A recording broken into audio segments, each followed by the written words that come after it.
Hi hello అందరికీ నేను మీ Divya welcome to my channel Divya vlogs 3780 ఈరోజు నేను పెసరపప్పుతో పప్పుచారు చేసి చూపించబోతున్నానండి. చాలా టేస్టీగా ఉంటుంది మరియు ఒంటికి కూడా చాలా చలవ చేస్తుంది. ఇలా చేసుకొని చూడండి, పెసరపప్పుతో చాలా టేస్టీగా ఉంటుంది సాంబారు. ఇక లేట్ చేయకుండా వీడియోలోకి వెళ్ళిపోదామా. చాలా టేస్టీగా ఉంటుంది. మంచి టిప్స్తో చెప్తాను. సాంబార్ ఇలా నా పద్ధతిలో ట్రై చేయండి, చాలా టేస్టీగా ఉంటుంది. నచ్చితే గనక ఫస్ట్ ఒక గ్లాస్ పెసరపప్పు తీసుకున్నాను. దాన్ని 2 టైమ్స్ చక్కగా వాష్ చేసుకోవాలి వాటర్ పోసుకొని. ఒక గ్లాస్ పెసరపప్పుకి 2 గ్లాసెస్ ఆఫ్ వాటర్ తీసుకున్నాను నేను. 2 గ్లాసెస్ ఆఫ్ వాటర్ పోసుకొని అందులో పచ్చిమిర్చి ముక్కలు పొడవుగా కట్ చేసుకొని వేసుకోవాలి.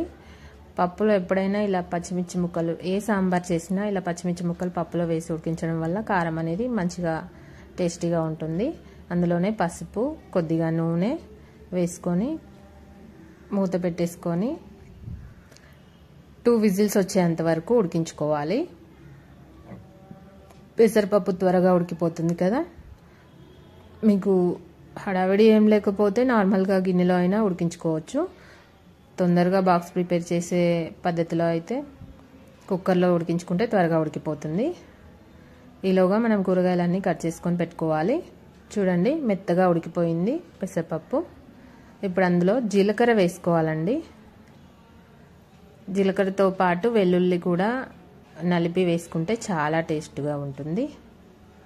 కచ్చపచ్చగా జీలకర్రతో దంచి వేసుకుంటే పప్పులో ఇలా ఉప్పు, కారం, రుచికి సరిపడా ఇవన్నీ వేసేసి స్మాష్ చేసుకోవాలి గరిటెతో. మెత్తగా ఉడికిపోయింది కాబట్టి గరిటెతో స్మాష్ చేస్తే సరిపోతుంది. తర్వాత చింతపండు రసం వేసుకోవాలి. అందులో చింతపండు రసం వేసేసుకొని తగినన్ని నీళ్లు పోసుకొని చక్కగా కలిపి బాగా కలిసేలా కలుపుకోవాలండి.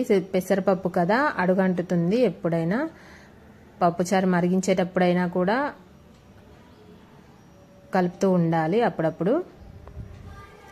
ఇప్పుడు స్టవ్ మీద కుక్కర్ పెట్టేసుకొని అది సాంబార్ అంతా కూడా వేరే గిన్నెలోకి ట్రాన్స్ఫర్ చేసేసుకొని కుక్కర్ వాష్ చేసుకొని స్టవ్ మీద పెట్టేసుకొని ఆయిల్ పోసుకొని ఆయిల్ హీట్ అయ్యాక ఆవాలు, జీలకర్ర, ఎండుమిర్చి, వెల్లుల్లి రెబ్బలు, ఉల్లిపాయలు, బెండకాయ ముక్కలు, వంకాయలు ఉంటే వంకాయలు, ఇష్టం ఏ వెజిటేబుల్స్ ఉంటే ఆ వెజిటేబుల్స్ ఇష్టపడిన వాళ్ళు వేసుకోవచ్చు. ములక్కాడలు కూడా, అందులోనే టొమాటో ముక్కలు అన్నీ వేసుకొని ఫ్రై చేసుకోవాలి.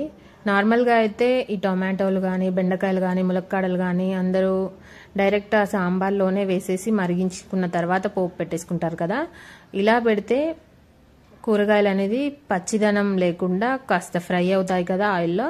పచ్చిదనం లేకుండా టేస్టీగా వస్తాయి తినేటప్పుడు.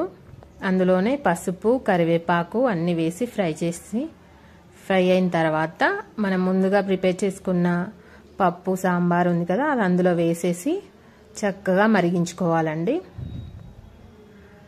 అప్పుడప్పుడు కలుపుతూ మరిగించుకోవాలి అడుగంటకుండా. చూడండి, సాంబార్ మరుగుతున్నప్పుడుగా అందులో జీలకర్ర, మెంతుల పొడి, కరివేపాకు. ఎప్పుడైనా సాంబార్ కానీ పులుసు కానీ మరిగించేటప్పుడు కరివేపాకు వేస్తే ఆ ఫ్లేవర్ అనేది చాలా బాగుంటుందండి, టేస్టీగా ఉంటుంది. జీలకర్ర, మెంతుల పొడి కూడా మరిగించేటప్పుడు మాత్రమే వేయాలి. ఈ టిప్ ఫాలో అవ్వండి, చాలా టేస్టీగా వస్తుంది. కావాలంటే మీరు కూడా ట్రై చేసి చూడండి ఇలాగా. తర్వాత కాసేపు మరిగించుకోవాలి.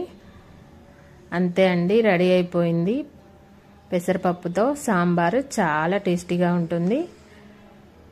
నా పద్ధతిలో ట్రై చేయండి. నా వీడియోస్ కనుక నచ్చినట్లయితే లైక్ చేయండి, షేర్ చేయండి, కామెంట్ చేయండి.